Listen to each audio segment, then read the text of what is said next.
student, good morning to all of you. I am Soni Mishra. Today I teach you computer subject from class 6. So your first chapter named Basic of Computer Science, यानी कि computer science क्या होता है basics में, आज हम उसके बारे में पढ़ेंगे। आगे आप देख रहे होंगे अपने चैप्टर्स में आपकी ये बुक्स है जो कि आपको इसी बुक से पढ़ना है। इसमें दिया है दिस चैप्टर इंक्लूड, यानी कि इस चैप्टर में क्या क्या चीज़ें इंक्लूड हैं और क्या क्या चीज़ें आपको पढ़ने हैं, हम उसके बारे में उसी टॉपिक पे चर्चा करेंगे। तो आगे देखिए यहाँ पे दिया है basic operations of a computer, यानी कि कंप्यूटर के जो बेसिक ऑपरेशंस होते हैं वो क्या क्या होते हैं। दूसरा आपका दिया एप्लीकेशन ऑफ ए कंप्यूटर, यानी कि कंप्यूटर में किस तरह के एप्लीकेशंस होते हैं, क्या होते हैं, उसके बारे में हम रीड करेंगे, लर्न करेंगे। नेक्स्ट है ऑर्गेनाइजेशन ऑफ कंप्यूटर कंपोनेंट्स, यानी कंप्यूटर के जो कंपोनेंट्स हैं, जो ऑर्गेनाइजेशन है उसके बारे में पढ़ेंगे। नेक्स्ट है कैरेक्टरिस्टिक्स ऑफ ए कंप्यूटर, यानी कंप्यूटर की क्या विशेषताएं हैं। अगला है एडवांटेज ऑफ ए कंप्यूटर, यानी कंप्यूटर के जो लाभ होते हैं उसके बारे में हमें पढ़ना है। तो आइए स्टूडेंट हम वीडियो स्टार्ट करते हैं। So let's go to video. देखिए यहाँ पे दिया है a computer is an electronic machine that operates under the control of a set of instructions that is store in the memory units. ये कह रहा है कि जो कंप्यूटर है वो क्या है। कंप्यूटर का डेफिनेशन आप सभी जानते हो, computer is an electronic machine, तो वो आपको यहाँ पे डायरेक्टली दे दिया है। आगे दिया है the operates that operates under the control, यानी कि ये एक कंट्रोलिंग, एक नियंत्रण के अंतर्गत वर्क करता है, यानी चलता है ऑफ ए सेट इंस्ट्रक्शंस, यानी जो उसमें इंस्ट्रक्शन सेट हैं, जो निर्देश सेट हैं, और ये स्टोर कहाँ पे करता है, मेमोरी यूनिट्स में करता है। तो आप सभी जानते हो कि कंप्यूटर का ब्रेन किसे कहते हैं, सीपीयू को कहते हैं, है ना। तो सीपीयू में क्या होती है, मेमोरी होती है। सीपीयू के 3 पार्ट्स होते हैं, उसमें पहला क्या होता है, आपने पढ़ा है ये एलयू, सीयू, एमयू, इसके बारे में पढ़ा है ना। तो एलयू जो होता है अर्थमेटिक लॉजिक यूनिट हो जाता है, और सीयू कंट्रोल यूनिट हो जाता है, जो नियंत्रण करता है पूरे कंप्यूटर को। एलयू में क्या अर्थमेटिक वर्क करते हैं, जो वर्क करते हैं उसमें होता है प्रोसेसिंग का काम करता है। और एक होता है मेमोरी, जिसमें कि हम किसी भी तरह के डाटा या इंफॉर्मेशन को क्या करते हैं, स्टोर करते हैं। ठीक है, तो अब आइए आगे देखते हैं कि इसमें और क्या दिया है। ये computer accept data from as input device and process them into useful information which is display on its unit device. अब आपको हमने बताया कि ये किसी भी डाटा को क्या करता है, एक्सेप्ट करता है इनपुट के माध्यम से, और उसके बाद जब प्रोसेस कर लेता है तो वो अगर इंफॉर्मेशन यूजफुल है, आपने उसे यूज़ किया है, तो वो आपको डिस्प्ले पे आउटपुट के माध्यम से, यानी मॉनिटर पे आपको दिखाई देता है। मॉनिटर की स्क्रीन पे आप देख सकते हैं। तो उसी तरह से इसमें दिया है कि किसी भी डाटा को अगर आप इनपुट कराते हैं तो उसको कंप्यूटर एक्सेप्ट करता है, फिर प्रोसेस करता है, उसके बाद आपको डिस्प्ले पे क्या करता है, आउटपुट देता है। ठीक है, it is collection of hardware and software component that help you to accomplish many different task. ये कह रहा है कि आप जानते हो कंप्यूटर में हार्डवेयर और सॉफ्टवेयर जो कंपोनेंट्स होते हैं, कंप्यूटर के 2 कंपोनेंट्स होते हैं, पहला हार्डवेयर, दूसरा सॉफ्टवेयर। ये बहुत ही मोस्ट इम्पॉर्टेंट होते हैं। अगर ये दोनों नहीं रहेंगे तो एक दूसरे के बिना दोनों में से कोई चलने वाला नहीं है।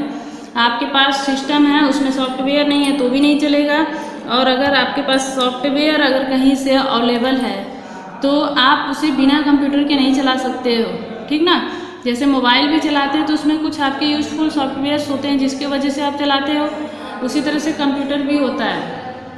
ऐसा नहीं मोबाइल आपने खरीदा और उसके बाद उसमें क्या करें, इंटरनेट चलना शुरू हो गया, नहीं होता है ना।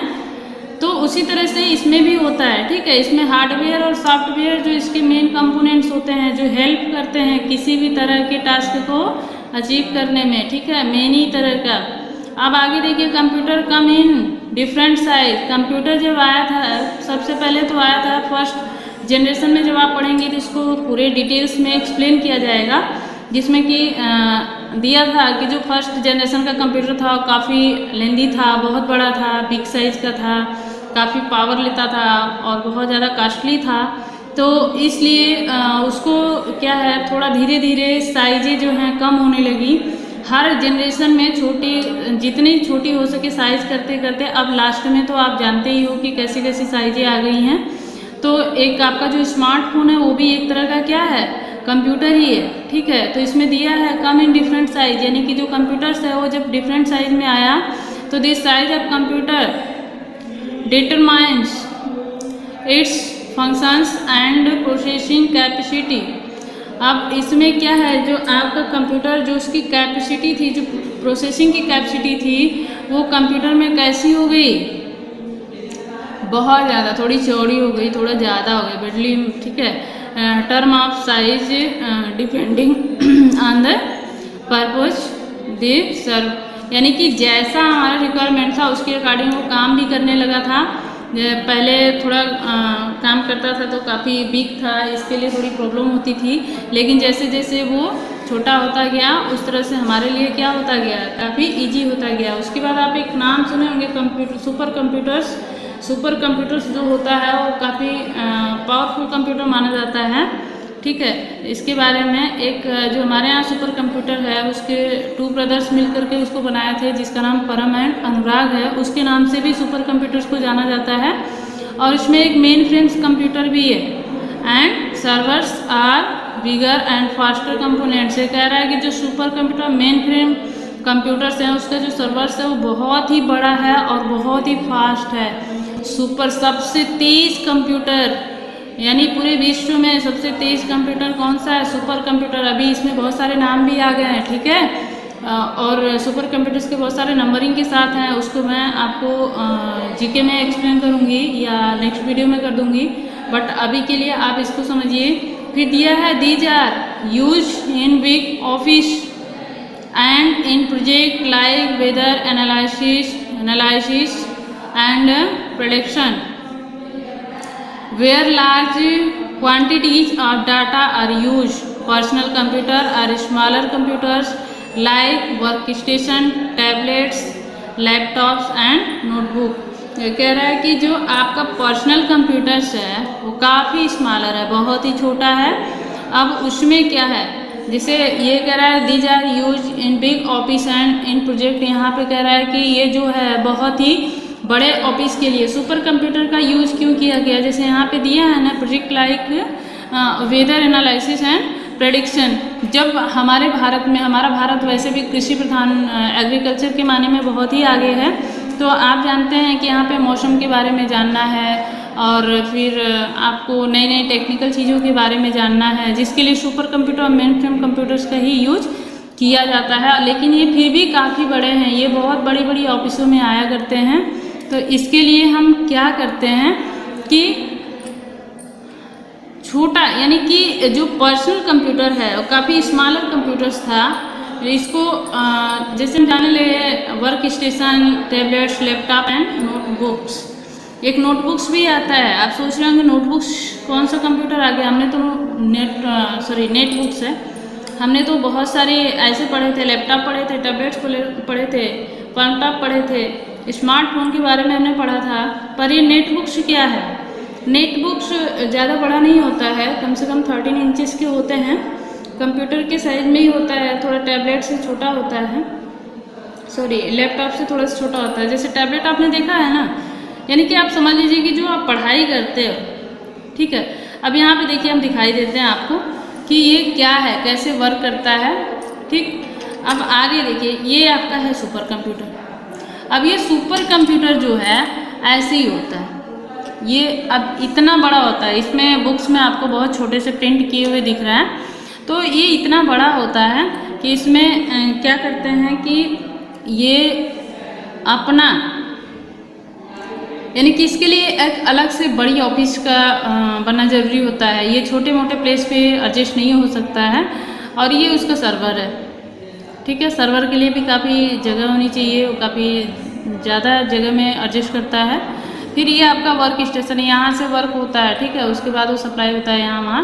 और आपके ये टैबलेट्स हैं, लेकिन आज के टाइम में तो आप जानते हो कि छोटे मोटे स्मार्टफोन से भी हम बहुत कुछ कर सकते हैं।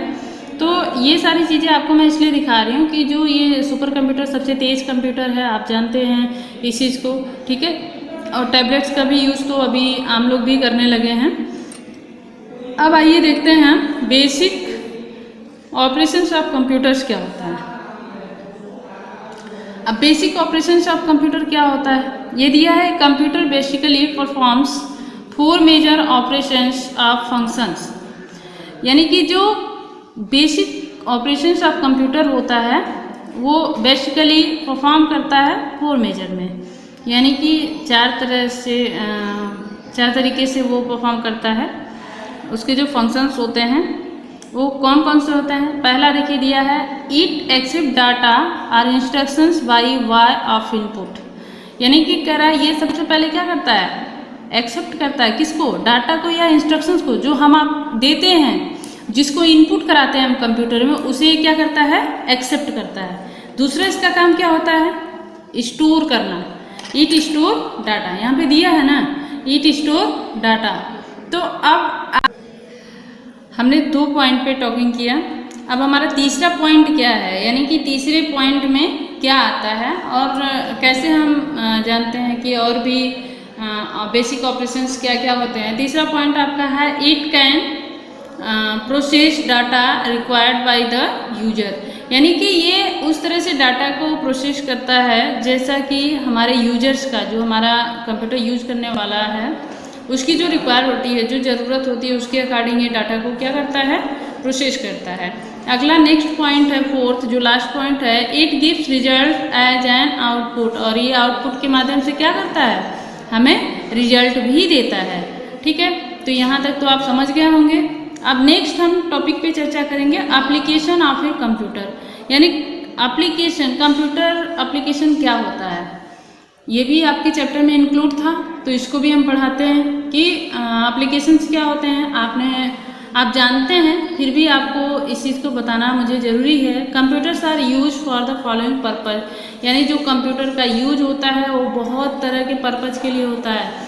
आज के टाइम में कंप्यूटर साइंस इतना आगे जा चुका है, अभी आप देख रहे हैं कोविड-19 चल रहा है, जहाँ पे सारी चीज़ें क्लोज हैं, सब कुछ बंद है, लेकिन एक आपका जो इंटरनेट सेवा है, जो कंप्यूटर से रिलेटेड वर्क है, वो क्लोज नहीं है। आज वही एक माध्यम बना हुआ है जिसकी वजह से लोग एक दूसरे से जुड़ रहे हैं, बातें कर रहे हैं, चाहे वो हमारे देश के प्राइम मिनिस्टर हो, सीएम हो या अदर कोई भी हो, वो सिर्फ इसी सिस्टम को, यानी जो हमारा साइंस है वो आज की तकनीकी में इतना आगे चला गया है कि हम एक साथ कई लोगों से फेस टू फेस टॉकिंग कर सकते हैं या बड़े से बड़े वर्क को घर बैठे ही कर सकते हैं। तो सबसे पहला पॉइंट इसमें देखिए एप्लीकेशंस में क्या है, जैसे दिया है they are use at home for playing games, listening to music, storing addresses and telephone numbers and many other things, यानी कि हम कंप्यूटर्स का जो एप्लीकेशंस ऑफ कंप्यूटर्स होते हैं उसमें कई तरह के ऐसे जो चीज़ें हैं, जैसे कि हम घर पे बैठ के गेम खेल सकते हैं, म्यूजिक सुन सकते हैं, और किसी भी तरह का जो एड्रेस है या आपका टेलीफोन नंबर है या मेनी थिंग्स जो है उसे हम सिस्टम से कर सकते हैं। और आज के टाइम में आप जानते हैं कि आपके पास जो स्मार्टफोन है आप उसमें गेम खेलने के लिए यूज करते हैं, ठीक है, गाना सुनते हैं और अपना एड्रेस या किसी के व्हाट्सएप नंबर या अदर चीज़ों को आप उसमें टेलीफोन नंबर्स को क्या करते हैं, नोट करते हैं। ठीक है, अब आगे देखिए नेक्स्ट पॉइंट हमारा है they are used in school for activities like preparing lessons, teaching different subject and making project. तो स्टूडेंट, जैसा कि आप देख रहे हैं कि ये जो स्कूल में किन किन चीज़ों के लिए यूज होता है, स्कूल में एक्टिविटीज़ के लिए यूज होता है, लाइक प्रिपेयरिंग लेसन्स के लिए होता है, जैसा कि अभी भी देख रहे हैं कि इस लॉकडाउन में आप सभी स्कूल नहीं आ पा रहे हो, तो आपकी सुविधा के लिए हम क्या कर रहे हैं, ऑनलाइन टीचिंग कर रहे हैं, ऑनलाइन टीचिंग का प्रावधान कर रहे हैं। तो ये एक तरह से लेसन प्रिपेयर हुआ। अगला teaching technical difference subject and making project, जो अलग अलग तरह के टीचिंग का जो टीचिंग होती है, डिफरेंट टाइप्स के जो सब्जेक्ट के होते हैं, उसके प्रोजेक्ट को भी हम क्या करते हैं, इससे तैयार करते हैं। आपके घर में डेस्कटॉप कंप्यूटर की बात कर रहा है ये, और आपके पास जो टैबलेट, स्मार्टफोन, इन सब चीज़ें हैं उसकी बात कर रहा है, जो कि आसानी से आप कहीं भी ले जा सकते हैं, अपने घर पे यूज कर सकते हैं। आगे देखिए नेक्स्ट पॉइंट है they are use in offices for maintaining office records, communicating important information, thought, emails, calculating data and many other things। अभी कह रहा है they are used in office। अभी कह रहा है ऑफिस में भी इसका यूज होता है, किसके लिए? फॉर मेंटेनिंग ऑफिस रिकॉर्ड, ये ऑफिस के रिकॉर्ड को रखने के लिए, फिर किसी भी प्रोजेक्ट या डाटा या इंस्ट्रक्शंस को क्या करता है, मेंटेन रखने के लिए। कम्युनिकेटिंग, अभी मैंने बताया कि टॉकिंग के लिए भी इसका यूज होता है, बातचीत करते हैं लोग एक दूसरे से। फिर इम्पोर्टेंट इंफॉर्मेशन, थॉट, ईमेल, जैसे हम किसी को मैसेज ईमेल सेंड करते हैं ना, उसी को कह रहा है, जो बहुत ही मोस्ट इम्पॉर्टेंट इंफॉर्मेशन होते हैं उसको सेंड करते हैं। Calculating data and any other things, many other things, और हम किसी भी डाटा को क्या कर सकते हैं, कैलकुलेट भी कर सकते हैं, और बहुत सारे वर्क इस कंप्यूटर पे क्या कर सकते हैं, कर सकते हैं। जो एप्लीकेशन ऑफ कंप्यूटर्स है, इसमें आप देख रहे हैं बहुत इजीली समझ गए होंगे कि जो हमारा कंप्यूटर है वो किस तरह से वर्क करता है। आज के टाइम में कोई भी ऐसा प्लेस नहीं है जहाँ पे कंप्यूटर के बिना वर्क हो रहा हो। सभी लोग अपने इजी या फास्ट वर्क के लिए इसको यूज करते हैं। आगे अगर आपसे ही कोई मैथमेटिकल कुछ पूछ देता है, जैसे कोई मल्टीप्लाई पूछ दे, डिवाइड पूछ दे, या किसी भी चीज़ का क्वेश्चन कैसे भी पूछ दे, तो आप सीधा क्या करते हो, आपके माइंड में वो चीज़ें नहीं होती हैं, आप सीधा नेट या कंप्यूटर या फिर अपने मोबाइल किसी चीज़ से सर्च करने की कोशिश करते हो और उसे बता देते हो। नहीं कि आप अपने मेमोरी को तो थोड़ा सा ब्लॉक कर दिए हो, बट अभी क्या करना है, आपको अपनी मेमोरी भी ओपन करनी है। और उसमें देखिए नेक्स्ट लास्ट पॉइंट दिया है, they are use in bank, hospital, space centers, airlines ETC for commercial purpose. ठीक है, तो इसमें कह रहा है कि ये और भी दे आर यूज, यानी बहुत सारे जगह पे यूज होता है, जैसे बैंक हो गया, हॉस्पिटल हो गया, स्पेस हो गया, स्पेस सेंटर्स आप जानते हैं, फिर एयरलाइंस हो गए जहाँ पे टिकट वगैरह बुक होते हैं, रेलवे भी होता है। ठीक है, और बाकी कमर्शियल पर्पस के लिए भी ये क्या होता है, यूज होता है कंप्यूटर एप्लीकेशंस का। तो आप स्टूडेंट आप ये तो समझ गए होंगे कि हमारा जो कंप्यूटर है उसको हम कैसे यूज करते हैं, कहाँ पे किस तरीके से यूज करते हैं। बैंक में अगर यूज होता है तो वहाँ पे क्या करते हैं, हम पैसे की लेन देन, यानी कि जब हम बैंक में जाते हैं तो या तो वहाँ पे पैसे को हम जमा करते हैं या तो वापस लेते हैं। दूसरा, हॉस्पिटल में क्या यूज होता है, हॉस्पिटल में जो पेशेंट होते हैं उनके लिए पर्चियाँ बनती हैं, और उनका जो एड्रेस है, उनके जो नेम है, उन सारी चीज़ों को, सारी डिटेल्स को उसमें नोट किया जाता है हॉस्पिटल में जो कंप्यूटर्स होते हैं। फिर बाकी अभी इस टाइम जो आप देख ही रहे हैं कि कैसे जो डाटा दिखा रहा है, यानी जैसे न्यूज़ चैनल पे ऐसे भी मरीजों के डाटा दिखाते हैं। तो कैसे दिखाते हैं, जब हॉस्पिटल में उस चीज़ को वो लोग कंप्लीट करते हैं उसके बाद ही तो बाहर शेयर करते हैं, तब तो दिखाई देता है ना। तो उसी तरह से होता है। जैसे स्पेस सेंटर हो गया, स्पेस सेंटर में क्या यूज होता है, स्पेस सेंटर में आप नाम तो सुने ही होंगे, जैसे बहुत सारी मिसाइलें हैं, अंतरिक्ष यान में लोग जाते हैं। जैसे आपने चंद्रयान 2 का नाम सुना, चंद्रयान 1 का नाम सुना, और बहुत सारे मौसम के लिए जो रॉकेट छोड़े जाते हैं, उस तरह की चीज़ों के लिए इसका यूज होता है। फिर एयरलाइंस, यानी कि एयरलाइंस में क्या होते हैं ये भी आप लोग अच्छी तरह से जानते हैं। फिर कमर्शियल पर्पज़ के लिए बहुत सारे वर्क के लिए इसका यूज किया जाता है। ओके, आज के लिए इतना ही। नेक्स्ट वीडियो में हम पढ़ेंगे जिसमें होगा आपका ऑर्गेनाइजेशन ऑफ कंप्यूटर कंपोनेंट्स। इसके कंपोनेंट्स कौन कौन से होते हैं उसको हम नेक्स्ट वीडियो में पढ़ेंगे। Okay, thank you, have a nice day.